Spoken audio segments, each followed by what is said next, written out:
Good afternoon, everyone. Afternoon, ma'am. Hello. Hi ma'am, good afternoon po. OVP Media, ready na kayo? Hi, Or hi. ready na?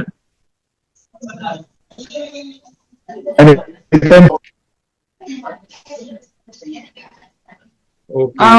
Yes. JC, are you Yes, able to ma'am. control Yes, ma'am. Yes, ano, ma'am. Yes, ma'am. the microphones? Yes, ma'am. Yes, ma'am. Okay. Thank you. Ma'am, should we begin na po? Will you, ano po kayo? May openings, do you have any opening statement, ma'am, before the question and answer po? I have that statement from yung Senate hearing. Gusto mo ba ulitin ko dito yon o hindi na? I guess meron na po tayo nun, ma'am. Okay. Can you give us an update na lang po muna on the situation there at The Hague? Especially kay PRRD po and former ES Okay. Minister. Apo. So, ang update is, nasa loob sa detention, si former President Duterte. Meron siyang access ngayon sa kanya lawyer na confirm na ng ICC na ang lawyer niya ay si Nicholas Kaufman. At araw-araw sila nag-uusap ngayon. Araw-araw sila nag-uusap ng kung anong gagawin sa kaso. At almost every day, meron din akong oras sa pagbisita sa kanya. Ang pinag-uusapan naman namin ay una-una yung bayan, pangalawa yung pamilya, and pangatlo yung mga mensahe niya para sa ating mga kababayan. Ang susunod naman ay ang estado ni Attorney Bingbong Medialdea. Hindi ko lang kasi alam kung hanggang saan ang gusto niya sabihin sa publiko sa kanyang health concerns ngayon. Pero siya ay nasa hospital hanggang ngayon. Nakita naman natin yung kanyang pag-collapse doon sa ICC detention kahapon. So hanggang ngayon ay nasa hospital siya. At meron atang mga procedure na gagawin sa kanya. Hindi ko lang masabi kung ano yung mga procedure na yon. Siguro bagay na tanungin natin ang kanyang next of kin o ang kanyang asawa sa kung ano yung mga health concerns ngayon ni Attorney Medialdea. Pagdating naman kay Attorney Harry Roque, wala siya ngayon dito sa The Hague. Nandito siya sa Netherlands. Pero nandoon siya sa isang lugar sa labas ng The Hague para mag-file ng kanyang asylum documents. So wala akong update kung ano yung mga pangyayari doon sa kanyang pag-file ng asylum documents. Bagay siguro na mag-request tayo ng interview with Secretary Attorney Harry Roque kung anong estado ng kanyang pag-file ng asylum dito sa the Netherlands. So, first question po from Marisol Abdurrahman, GMA News. Sola? Marisol? Wala. Please, can you hear me? Jace? Yeah, loud and Ayan. clear. Okay, ma'am. Ma'am BP, good afternoon po. Magandang hapon. Ma'am, while you are there po, we'd like to ask lang, kumusta po ang OVP without you now, ma'am? How is it functioning po? Or kahit nandyan kayo, are you still working? Yes, ma'am. Opo. Okay lang po ang estado ng Office of the Vice President. Patuloy po kung ano man yung naiwan na mga projects sa maliit namin na budget. Ngayong taon na ito ay tumutuloy po siya. Daily po ang communication namin ng aming USEC at ASEC ng Office of the Vice President. And ito po ngayon, ginagamit ko na laptop, kakakuha ko lang para makapagtrabaho ako sa mga office work na kailangan namin at gawin yung mga meetings na kailangan ko gawin sa trabaho ko dyan sa Office of the Vice President. Alright. Ma'am, pasensya na ha. I hate to ask this pero may panawagan po ang palasyo na as Vice President, yet though they understand you as a daughter, a lawyer, pero bilang Vice President daw po, kayo rin ho ay meron din daw tungkulin sa mamamayang Pilipino. Kaya ang panawagan nila, ma'am, is umuwi ka na rin daw dapat dito para magampanan niyo po ang kanyang tungkulin. Ay, inyong tungkulin rather. Right, opo. I perfectly understand that. In fact, hindi ko naman din gusto talaga na magstay dito, no? Dahil ang mga anak ko, ang pamilya ko ay nandyan sa Pilipinas at ang trabaho ko ay nandyan sa Pilipinas. Pero as Vice President, may duty din ako sa isang kababayan natin, isang Filipino citizen who is held against his will dito sa ICC Detention Center.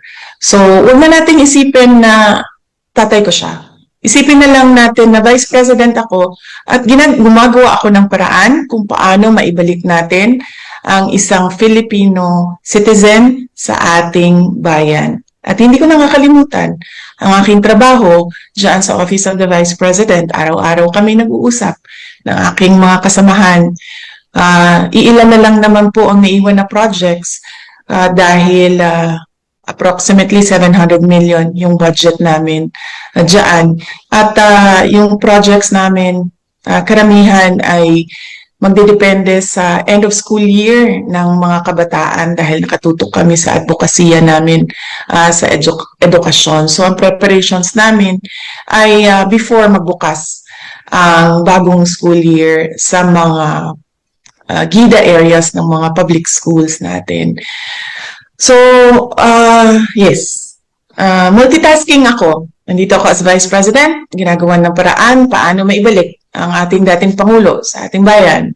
Nagtatrabaho ako through our satellite offices, through our central office of the Vice President. Tuloy-tuloy ang serbisyo namin para sa bayan. At yes, wala po akong balak na tumira dito sa Netherlands. Hindi ko po gusto tumagal dito. Pero madami akong kailangan na sikasuhin. Trabaho dito, trabaho dyan sa Pilipinas. At alam ko kung paano magbalanse ng trabaho dahil mas mahirap pa ang trabaho ng isang mayor. Sa sobrang dami ng issues and concerns ng isang lugar. So marunong na ako bumalanse. Alright, maraming salamat po, VP. Okay. Next question, Red Mendoza, Manila Times. Ma'am, good afternoon po, ma'am. Do you hear me po, ma'am? Yes, I can hear you Yes, there. ma'am. Yes, ma'am. 3 questions. Sabay-sabay ko na yun po, ma'am. Ma'am, may estimated date po ba kayo na uuwi kayo sa Pilipinas? Number 2, how much po gagastusin ng pamilya ninyo sa legal defense ni former President Duterte? Number 3, are you going to join na po ba the rallies of the PDP laban coming forward pag bumalik po kayo dito sa Pilipinas? Yun lang po, ma'am. Unang-una, hindi ko pa, meron akong return ticket dahil sa April yon. Dahil kailangan kasi required siya bago ka makaalis ay meron kang return ticket. So meron akong return ticket sa April. Hindi ko alam kung hanggang kailan ako dito. Sa totoo lang, dahil hindi pa nabuo yung legal team ni dating Pangulong Rodrigo Duterte. As Vice President, may obligasyon ako na buuin yung kanyang support group dito para merong tumutulong sa kanya na makalabas dyan sa ICC detention. Pangalawa, magkano ang gastos ng pamilya namin sa kaso ni Pangulong Rodrigo Duterte sa ICC. Sa ngayon ay wala kaming pinag-uusapan ng abogado, pero nagpahiwatig na ako sa kanya na kung pwedeng mag-apply ng legal aid dyan sa loob ng ICC. At patuloy namin pinag-uusapan ito.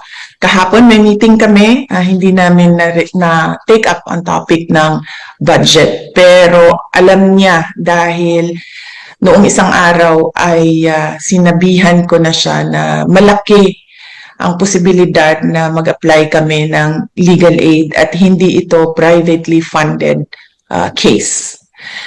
Ang pangatlo is kung sasali ba ako sa kampanya ng PDP, senator candidates at sa mga guest candidates nila.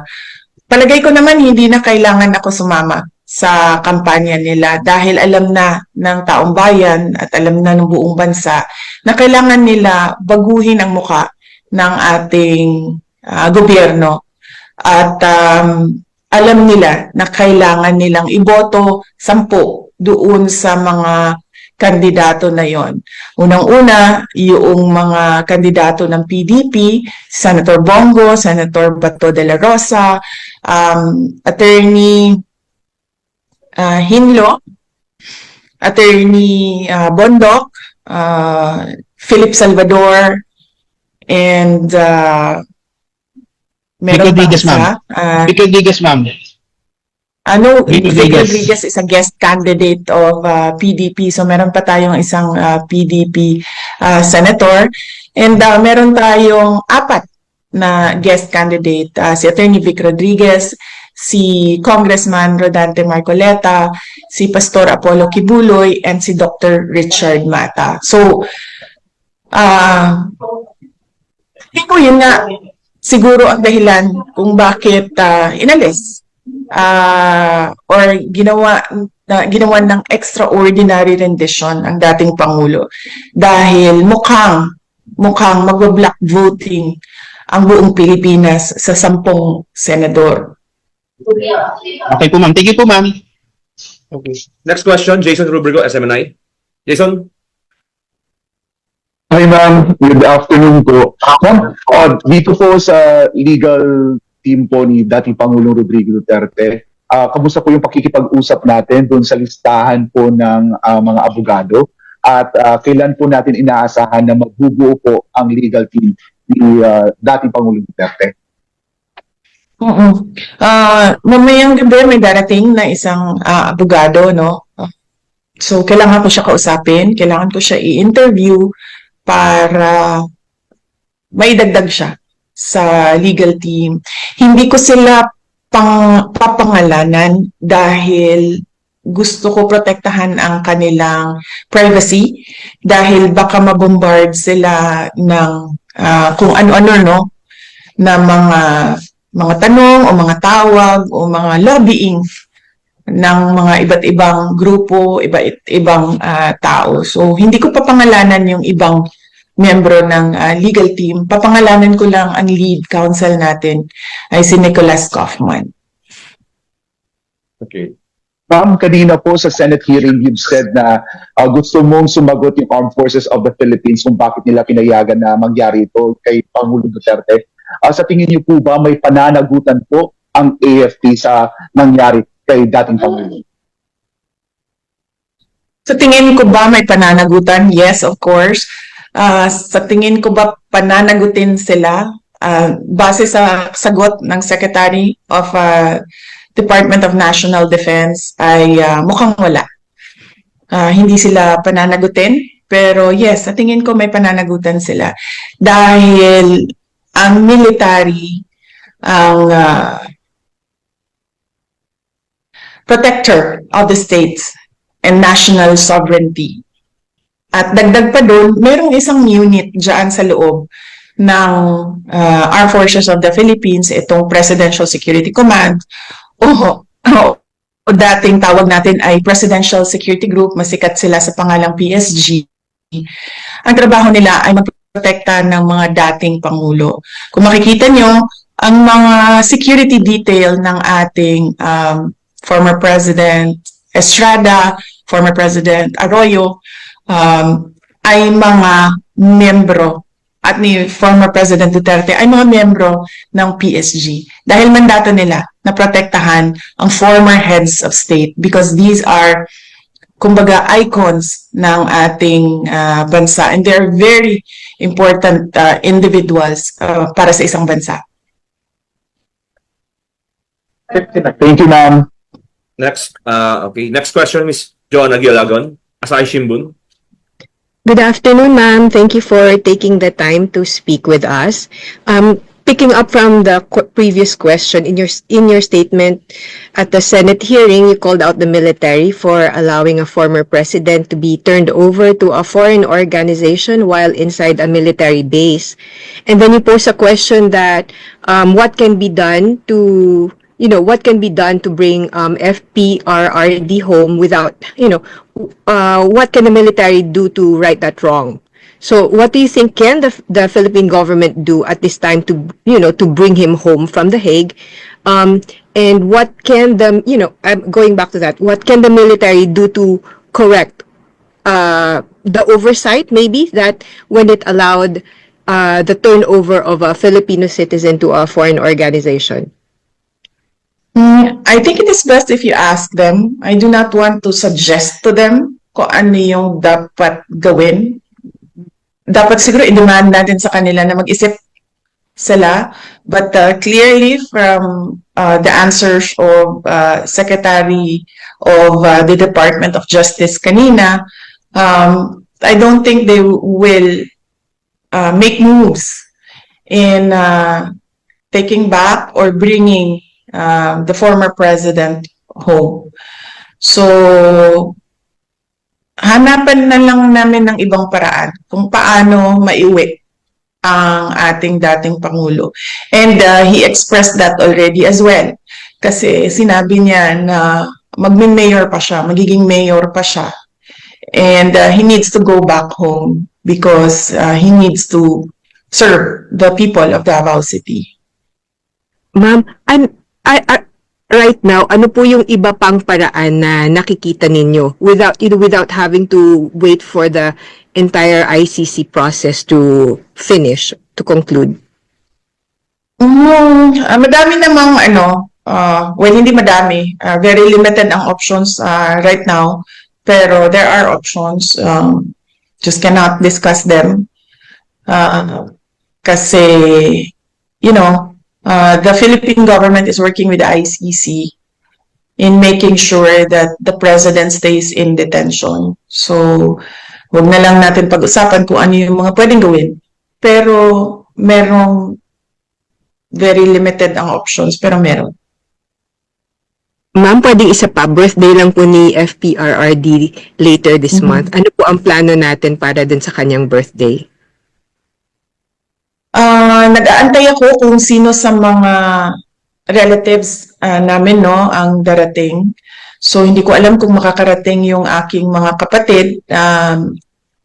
Ang plano ko ay i-apply sila lahat ng permission to visit. Kung hindi man kami payagan na sabay-sabay kami, ibigay ko na sa kanilang tatlo yung oras nung araw na yon para makasama nila ang aming papa sa kanyang birthday. And ang pagkakaalam ko, merong mga grupo ng ating mga overseas Filipino workers at mga Filipinos living abroad na mag-celebrate ng birthday ni Pangulong Duterte. Hindi ko lang alam paano, saan at yung mga detalye, pero narinig ko na meron silang pinag-uusapan na ganun. Ang sigurado lamang ay yung peace rally support to former President Rodrigo Duterte to bring him home to the Philippines ay merong rally or merong gathering ngayong March 23. Ito ay Sundays dito sa The Hague, pero wala pa tayong specific na lugar dito sa The Hague dahil pinag-uusapan pa ng ating mga kababayan. Salamat po. Okay. Thank you. Next question. A. Balagtasi, The New York Times. A. Hi, ma'am. Good afternoon. Ma'am, I just want to get your 2 cents, your reaction regarding the recent the Senate hearing. How do you find it? Because I think Senator Bongo earlier said it was too late, the hero.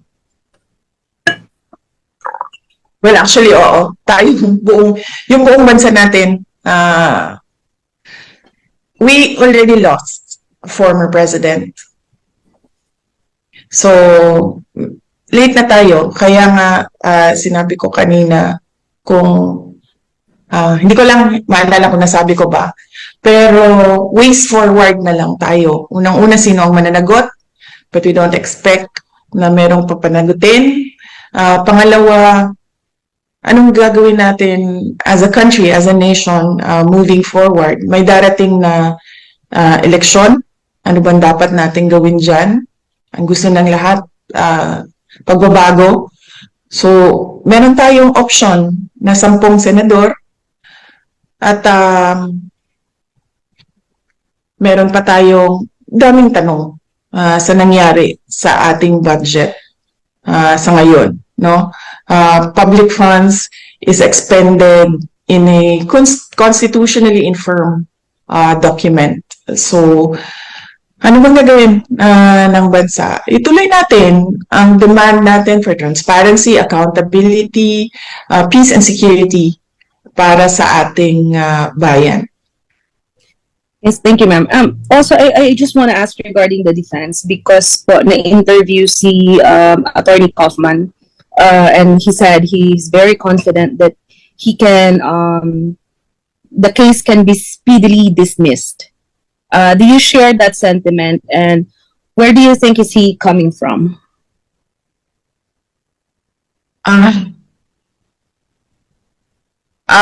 It is best if you ask him to elaborate on his answers.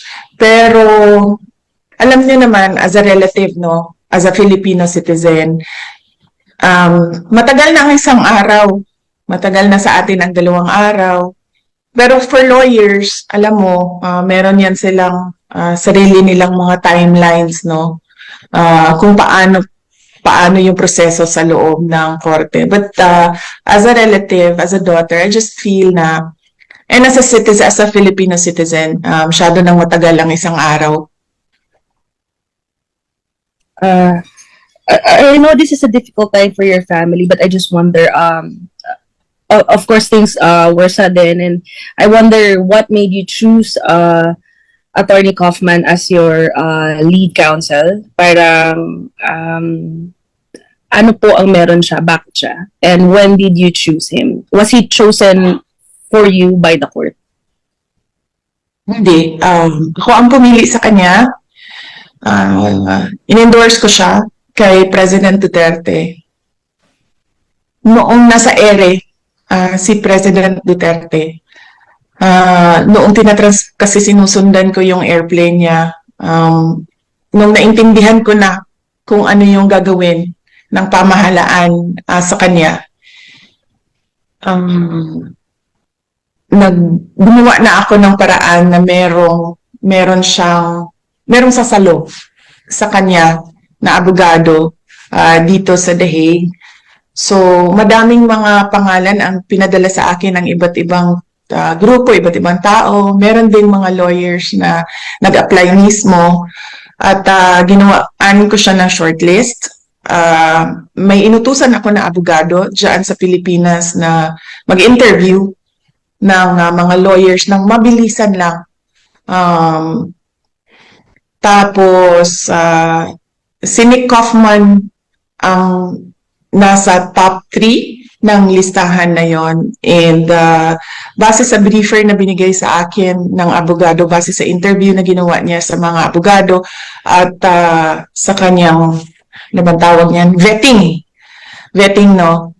Pinili ko si Nicholas Kaufman. And habang nasa ere, si President Duterte, sinabihan siya at sinabihan ko lahat ng may contact sa kanya. Even ako, kasi nakausap ko siya sa telepono, sabihin niya, pagdating niya dito, na si Nicholas Kaufman, yung kanyang abogado. Pagdating niya dito, nakasulat sa papel din ang pangalan ni Attorney Salvador Mediadleya at siya yung unang ni-recognize ng ICC na abogado, kaya siya yung nandoon sa initial appearance. Pero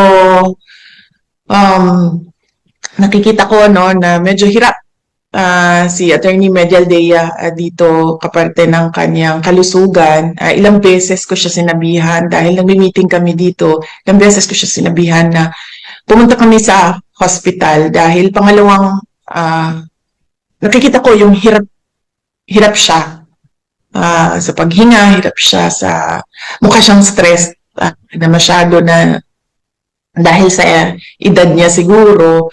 Sinabihan ko siya magpa-hospital kami pero umaayaw siya dahil nga tumutulong siya kay dating Pangulong Duterte. At yun na nga, inabutan na siya ng pangalawang collapse niya doon sa detention center at ngayon ay hindi na siya pinapalabas ng doktor sa hospital. Kaya malamang ang magiging desisyon din niya ay mag-withdraw dahil kailangan niya tutukan ang kanyang kalusugan. So, yes, ako ang pumili, ako ang nagsabi kay President Duterte, kay Nicolas Kaufman. Kung palpak man, si Nicolas Kaufman, ako po ang mananagot sa taong bayan. Yes, ma'am. Thank you for that po. Last one question, but I mean, it's just looking forward to two things that are we're expecting within the year. Number one is, ma'am, meron po kayong impeachment battle. That's another legal battle that you're going to, a political battle. How are you preparing for that? Because initially the plan was your father will be there as part of your legal team. Now it looks like nabaliktad and kayo po yung nag-aasikaso ng legal team ng tatay niyo po ngayon sa former president in The Hague. And number two is there has been rumors that another set of warrant is going to be served or going to be enforced, and your name is being mentioned. So how are you preparing for battles of your own when you are, as it is, taking care of your dad? Yes. So, with regard to my impeachment, we already set up the legal team for that as early as 2023 when, as I said, Representative Castro announced that there are impeachment talks inside the House of Representatives. So, fortunately, that team is not involved in the ICC case of support the group of lawyers for the ICC case of President Duterte so that they can focus on my impeachment case. As we speak, they are preparing witnesses and they are preparing answers to the articles of impeachment, and they will work on that and they will deal with that impeachment case for me. So the other question is, it will not matter if President Duterte is not anymore in the legal team because there are other lawyers there as well working on the impeachment case. The other question, sorry, I forgot. I missed. Yeah, meron po kasing rumors, ma'am, na may another set of arrest warrant na i-enforce po sa Philippines and napapangalanan po kayo doon. So, how are you taking that po? Okay. Well, depende. Kung lumabas yung warrant na nandito ako sa The Hague, I will surely talk to another lawyer na para sa akin naman what are my options legally. Kung ang warrant naman ay dumating na nandyan ako sa Pilipinas, tingnan natin kung anong gagawin ng gobyerno sa akin. One last question. I don't want to sound cheesy, but it has been a heavy week. And I think my last question would be, how are you? I'm okay. Surprisingly, I'm okay. Wala naman akong nararamdaman na wala akong nararamdaman. So, on that point, I don't think I'm okay. Wala akong nakakatulog naman ako maayos. Siguro dahil sa pagod nung isang buong araw ng meetings dito. At meron akong saktong tulog, meron akong saktong kain. Worry ko lang is yung mga anak ko dahil hindi talaga yan sila sanay na wala ako. Nasanay kasi sila, lumaki kasi sila na katabi ko yan sila sa tulog. At ngayon, yung youngest, no, na anak ko, yan yung katabi ko sa tulog. So, yan yung worry ko, yung aking mga anak. Dahil nawalan sila ng nanay.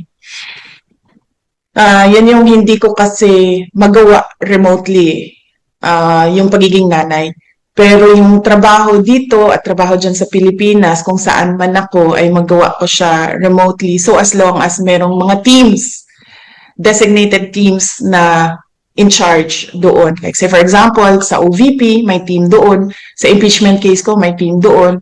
Pagdating naman dito sa ICC case ni Pangulong Duterte, may team dito, kaya ko siya gawin kahit saan man ako sa mundo. Ang hindi ko magawa is maging nanay remotely sa aking mga anak dahil nasanay sila na nandyan ako lagi. Nawala ng kausap yung aking eldest na anak dahil nasanay din yun na kausap niya ako lagi sa mga nararamdaman niya, anong nangyari sa paaralan, ganon. Yung pangalawang anak ko nawalan ng cheerleader dahil pag naglalaro yon sa kanyang soccer at basketball ay nandyan ako lagi talaga. Dala-dala ko yung mga paraphernalia ko, pom-poms, drums, yung mga trotot ko para i-cheer siya. And of course, yung youngest, as I said, nawala ng katabi sa tulog. So yun yung concern ko. Thank you po. Okay, next question, Ms. Celerina Monte, Japan Broadcasting Corporation, NHK. Hello. Good afternoon, Vice President. Sorry if I have to ask you. During our interview with the families of the alleged victims of the war on drugs, they're saying or Ma'am Cel, nawala. Nawala siya, Jay. Ma'am Cel, nawala ka. Ma'am Cel, kindly fix your line. Balikan ka namin. Ano muna? Ms. Camille Samonte, TV5. You're recognized. Hi VP, good afternoon po. Camille po from TV5. I just want to ask, will you be formally endorsing Senator election? Nawala siya, Jay. Nawawala rin kayo din. Camille? Wala. Ma'am Cel, andyan na kayo? Me? Hello? Camille? Yes po, can you hear me po? Yeah. Go on. Go ahead. especially yung possible Ayan po. Ma'am, yes, Camille po from TV5. I just want to ask, ma'am, will you be formally endorsing Senator Amy Marcos in the elections? Wala kaming napag-usapan, ma'am, about endorsement ni Senator Amy Marcos. Basta, let me just express my gratitude to Senator Amy Marcos for opening the Senate investigation, no? Para siguro hindi na maulit at para napapag-usapan siya sa loob ng ating pamahalaan at para mailagay officially, no, yung mga posisyon ng iba't ibang tao, iba't ibang sektor. Kasama din yung posisyon ko as Vice President at yung document na galing sa Office of the President na pirmado ng ating Pangulo. Ma'am, yung inyong impeachment trial, syempre, you mentioned na you have a separate lawyers already preparing for that. How difficult is this for you? Because you're also taking care of the defense team of your father, former President Duterte, and yung kanyang susunod na hearing will be on September. And there were talks in the Senate na probably baka by September or October magsimula naman yung impeachment trial sa inyo. How will you balance this na? Yes, oo. Well, both cases will will continue, no? ICC will continue. The ICC case here will obviously continue. Hindi naman ito sila magsasabi na parang hindi na tayo tutuloy at ibabalik natin yung detainee sa Pilipinas. Hindi malabang mangyari yan, no? So, magtutuloy siya. Yung impeachment case ay tutuloy din at ang paniguraduhin ko lang ay merong grupo ng abogado na nakatutok doon sa dalawang kaso na yon. Ang sa akin na lang naman ay consultation at decision making, no? Sa mga bagay na sa tingin nila ay kailangan ng desisyon ng kliyente. Dito naman sa ICC case, sa mga bagay na kailangan ipresenta sa ating Pangulo kasi siya ang kliyente. Ma'am, last na lang po on my end. Nagkausap na rin po ba kayo ni Senator Ronald Bato de la Rosa because he is also among the list of alleged suspects or yung next na masaserve ng warrant?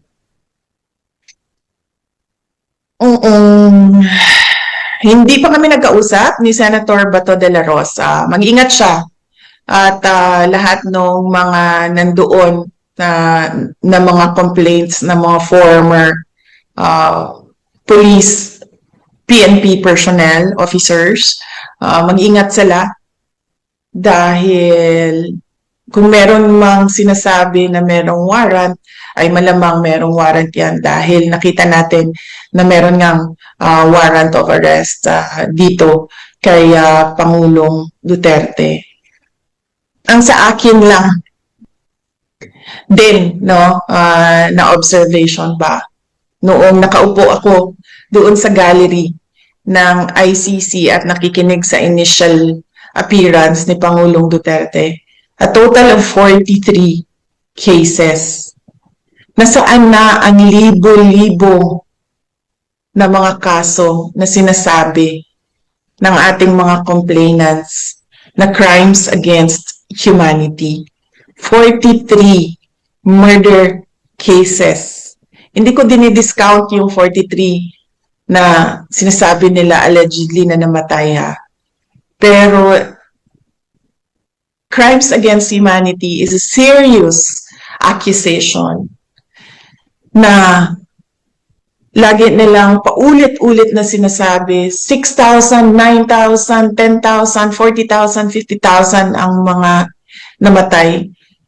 And they cannot even come up with 100 names ng mga namatay ng supposed war on drugs, which amounts to crimes against humanity. Alam mo, nahihiya ako as a Filipino citizen ngayon Nagiging, katatawanan tayo ng buong mundo na merong isang bansa na binibigay ang kanyang citizen sa isang foreign jurisdiction, foreign organization.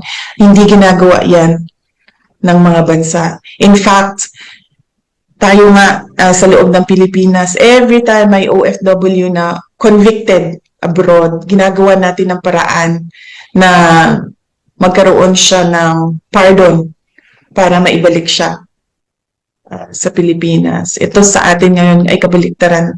Akusado lang ng 43 cases, 43 counts of murder, ibinigay natin sa isang foreign jurisdiction without any legal basis at all. Nahihiya ako humarap sa buong mundo na ganito mag-isip ang ibang mga kasamahan natin dyan sa bayan, ibang mga Pilipino. Thank you, ma'am. Okay, next. Ma'am Sel, andyan na kayo ulit. Are you back? Yes, ito na po. Sorry. Talino Ponte, Japan Broadcasting Corporation, you're recognized. Ma'am, choppy talaga kayo. Nawawala kayo. Next question muna. Mads Villar, Net 25. Question. Hi, good afternoon, BP. Mm. Ma'am, how is the health po of former President Duterte now? He's doing okay. Hindi ko nakakausap yung Ma'am, sorry if I doktor have niya to ask dahil this. Eto, clear na po, malinaw.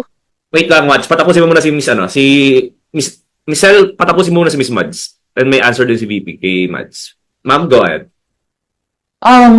Hindi ko nakakausap yung kanyang doktor sa loob dahil may proseso din sila sa loob kung paano mo kausapin ang doktor, no?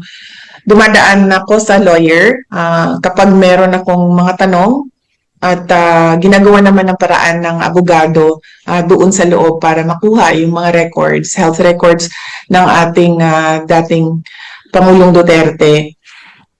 Personally, kapag nandoon ako, okay naman siya. Tinatanong ko siya kung meron siyang nararamdaman. Sinabi niya, ang nararamdaman ko ay natural sa isang matanda na tao, no? Masakit yung utuhod, masakit yung likod. Meron siyang nararamdaman na sa lamig, ba? So, nahihirapan siya mag-acclimatize. Kaya lagi siyang balot na balot. So far, wala siyang gana masyado kumain, sinasabi niya. Nag-request siya ng gatas at prutas at pinaabot namin yon sa kanyang doktor na yung request.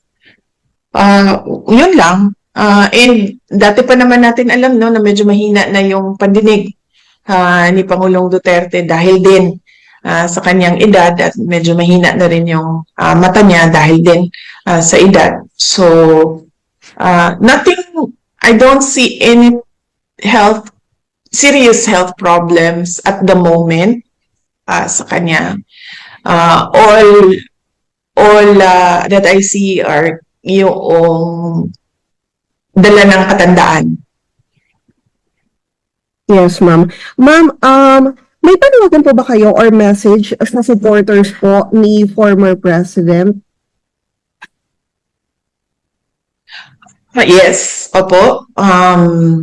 Unang-una, i-demand natin na may managot sa nangyari sa ating bayan, na nawalan tayo ng former president. Pangalawa, ito patuloy natin ang pagtatanong sa ating pamahalaan kung ano bang nangyayari sa pera ng bayan, sa budget, sa PhilHealth, sa peace and order natin. Ano bang mga pulisiya natin sa economy dahil lubog na sa kahirapan yung mga tao, hirap sa pagkain. Patuloy nating i-demand, as I said, paulit-ulit, transparency, accountability, peace, and security ng ating bayan. Opo. Ma'am, last na lang po on my end. Ilan po lahat yung magiging member ng defense team ng former president po?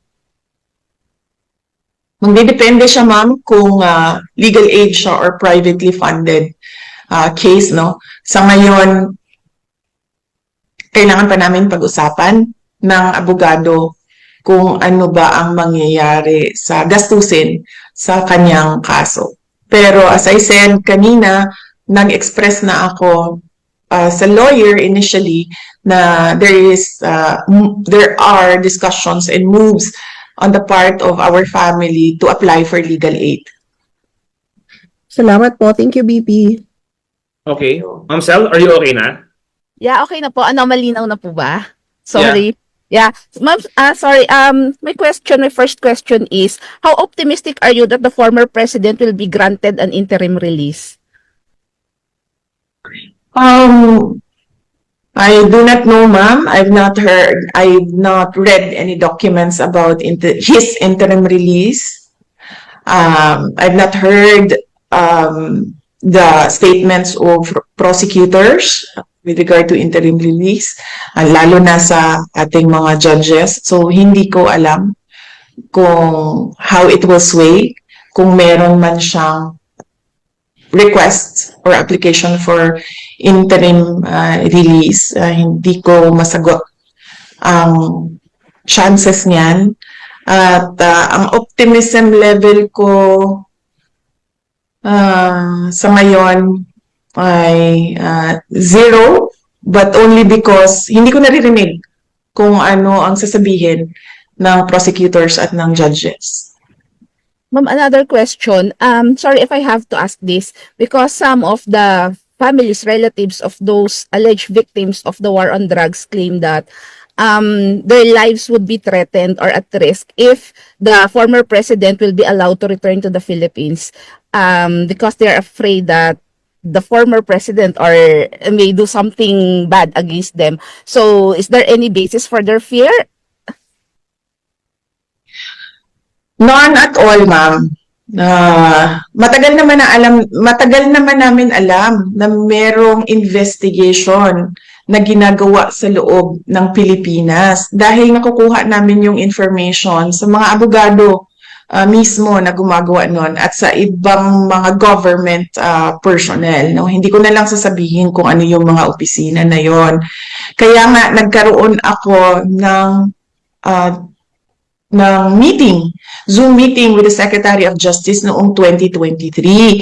Kasi sinasabi ko sa kanya na naiintindihan ko na merong investigation na nangyayari. Pero wala kasi talaga silang jurisdiction. So, I was picking his brain on what his thoughts were about this. But I did not tell him that I knew that there were investigations and interview of witnesses. I asked him what is his position. And then he gave differing answers ba. So I went up directly to the office of the president. That is why I wrote the letter about the ICC. And that is why we have a letter, a response from the office of the president na sinasabi niya na he will protect national sovereignty and then he doesn't recognize the ICC jurisdiction dyan sa ating bayan. So, yun, ma'am. So do you believe on the reasoning of the president that he's just honoring the agreement with the Interpol, or it's just like a lame excuse to surrender the former president to the ICC?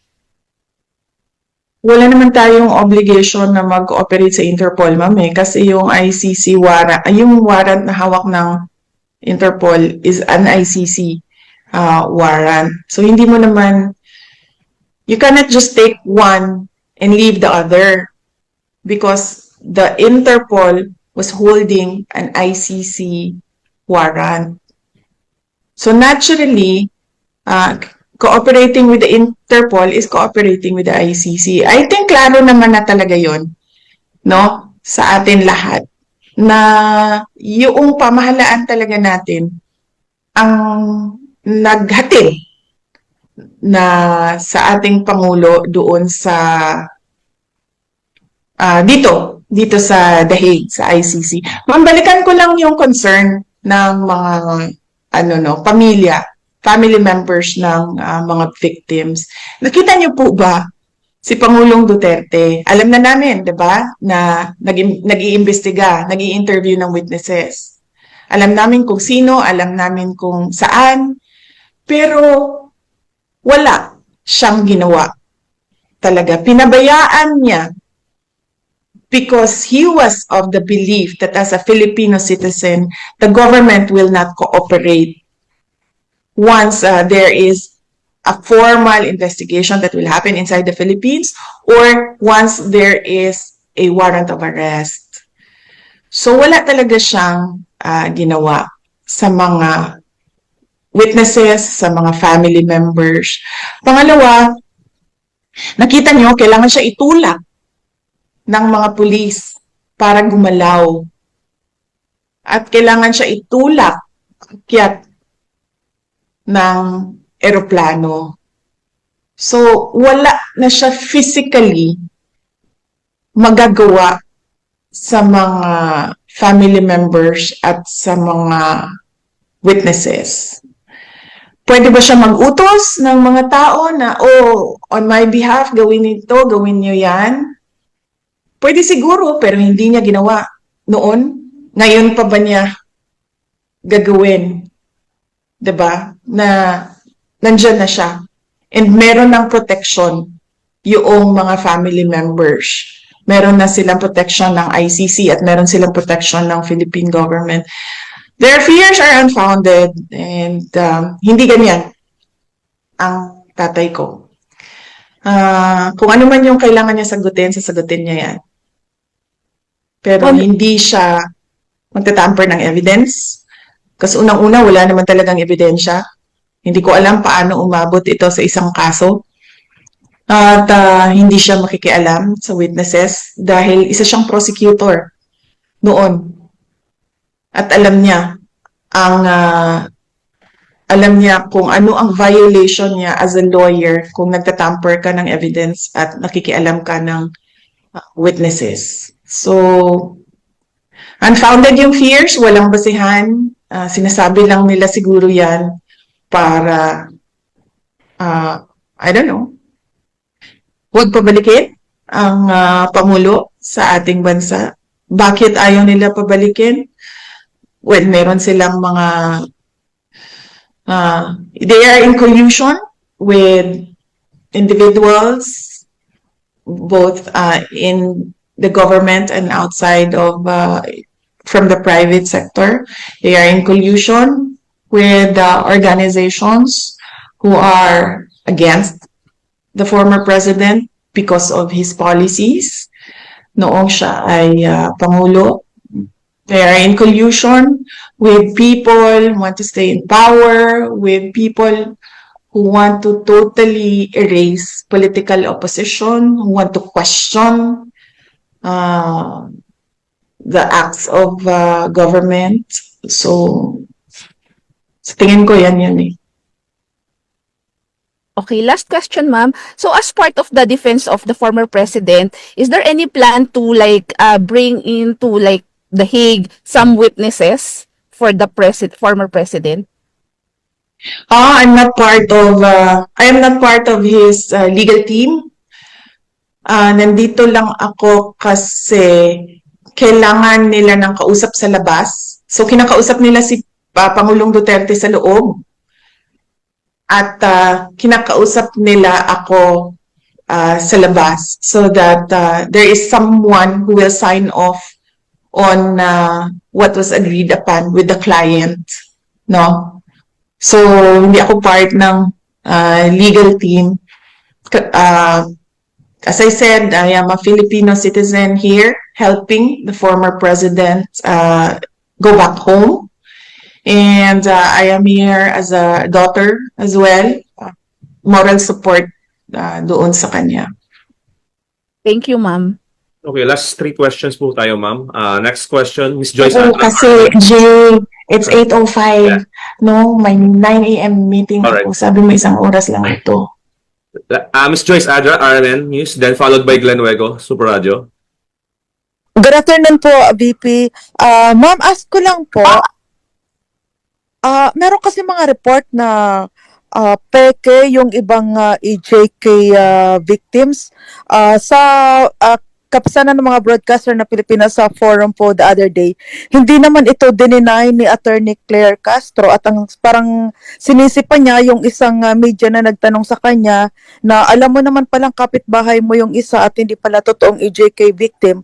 Bakit hindi mo sinulat ng tama? Bakit hindi mo itinama yung isinulat mo? So kayo po, ano masasabi niyo po dito sa mga sinasabing pekeng EJK victims? Nasabi ko nga Opo, ma'am, thank you. Nasabi ko nga kanina, ma'am, no, hindi ko alam paano umabot ito sa isang kaso. Wala talaga silang ebidensya at all for murder or crimes against humanity. Hindi ko alam. It baffles me. Really, truly. How this has happened, no? So, kasali na din siguro dyan, ma'am, yung mga peking supposedly victims, no? Kasali na yan dyan. Kasi ito lahat ay gawa lamang unang-una ni Senator Trillanes noon. At syempre nakakuha siya ng, ano bang tawag niyan? Kakampi o kaalyado sa loob ng pamahalaan. So, yon. Miss Joyce, okay ka na? Are you good? Oh, wala na. Okay, last question. Raymond Okay po, Antonio. sir. Thank you po. Thank you. I'm done po. Thank you. Raymond Antonio, Manila Bulletin. Last question. Then we're wrap up. VP, good afternoon. Senator De La Rosa admitted having an ill feeling towards National Security Advisor Eduardo Año following the arrest of your father, the former president. How about you, VP? What do you feel right now, given that Año was one of your father's men and member of his cabinet? And lastly, Vice, meron din po kasing lumulutang na I don't know how would I say this, report or rumor na there was a traitor in the Duterte camp that also led to the arrest of your father, VP. Thank you. Okay. Hindi ko narinig. Anong sabi ni Senator Bato de la Rosa daw kay Año? According to Senator De La Rosa, the senator was disappointed to Secretary Año. He felt Disappointed. bit betrayed knowing na Secretary Año previously worked as PRRD's former AP Chief of Staff and DILG Secretary then. Kasama siya sa nagplan nung supposedly alleged kidnapping ni PRRD going to The Hague. May I add, VP, may report kasi kasama siya doon sa core group na nagplano doon sa arrest ni former president. And then, sabi po ni Senator Bato, out of courtesy daw po, sana nasabihan man lang kayo about the arrest. That's it, VP. Thank you. Okay. Alam mo, tinanong na rin ako kanina, di ba, how am I? Sabi ko, kanina wala akong nararamdaman. Sa totoo lang, wala talaga akong nararamdaman. Hindi ako galit, hindi ako disappointed. Nothing at all. Kasi, pointless naman na mag-harbor ako ng feelings about what happened. Hindi na siya maibabalik. Hindi na mababalik si Pangulong Duterte sa Pilipinas. So what we should do as a country is move on from what happened. No? What will we do as our ways forward as a country and as a people from what happened? Magalit man tayo, walang papupuntahan yung galit natin. Dahil hindi naman yan sila papanagutin ng pamahalaan eh. Nakikita nyo yung mga sagot nila, wala na sa ayos, wala na sa rason, wala na sa common sense, wala na sa batas. Pero walang magagawa laban sa kanila. So we should move forward from what happened, and the country should decide, the people should decide saan ba tayo papunta base sa nangyari. Kung meron bang traitor doon sa loob ng grupo na nag-usap sa Hong Kong, nandun ako sa kwarto sa mga nag-meeting with former President Duterte.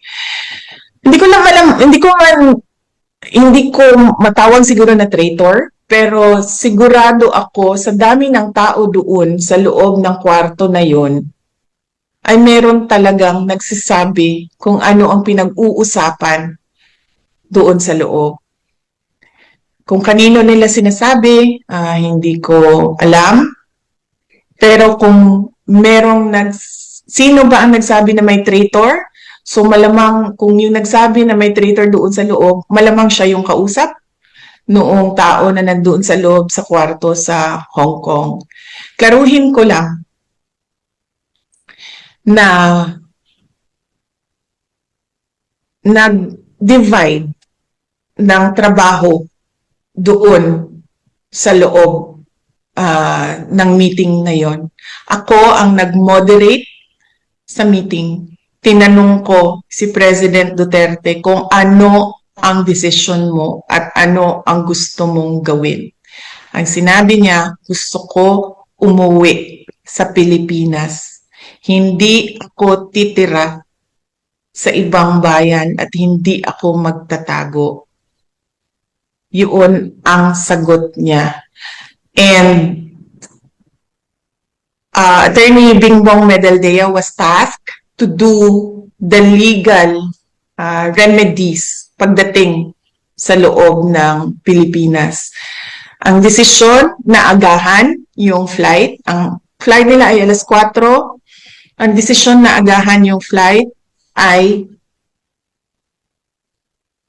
galing kay Pangulong Duterte dahil ini-expect niya dadalhin siya sa korte. Kasi yun ang dapat na ginawa doon sa arrest warrant. Kung may traitor man, malamang dahil merong nagsabi merong traitor, traitor siya siguro sa information at binigay niya doon sa kabila. But I don't think meron siyang binigay na information na valuable din sa Philippine National Police dahil alam naman ng lahat at hindi tinago na uuwi si Pangulong Duterte at kung anong oras siya uuwi sa Pilipinas. At ang desisyon na umuwi ay sa kanya. Sabi niya, hindi siya magtatago. Uuwi siya ng bayan niya. Oh, are we good na po? Ma'am, any parting ways? Any parting statement po, ma'am? Yes, opo, JC, nagpapasalamat ako sa iyo, sa Office of the Vice President, dahil sa inyong pagtutok sa inyong mga sariling trabaho dyan. At nagpapasalamat ako sa ating OVP, Media Beat, sa pagkakataon na makapag-usap tayo ngayong hapon na ito. Pakiusap ko lang sana kung ano yung sinabi ko ay yun ang maisulat at maisapubliko. Yun lamang ang pakiusap ko at huwag i-interpret ang aking mga sinabi according to sa opinion ng mga tao, kundi isulat lang siya kung paano ko siya sinabi. Factual lang yung presentation ng news items. Yan yung pakiusap ko sa inyo. At nagpapasalamat ako sa ating mga kababayan sa pagpapakita ninyo ng suporta sa ating dating Pangulong Rodrigo Duterte. Gusto niyang malaman ninyong lahat na alam niya kung ano ang nangyayari sa ating bayan. At sinasabi niya lagi na kung ano yung dapat naipakita niya sa buong mundo, sa inyong mga Pilipino, kung ano yung governance, ano yung dapat na nakikita natin sa pamahalaan. At yun ang i-demand natin lagi sa ating mga opisyal ng gobyerno. Ulitin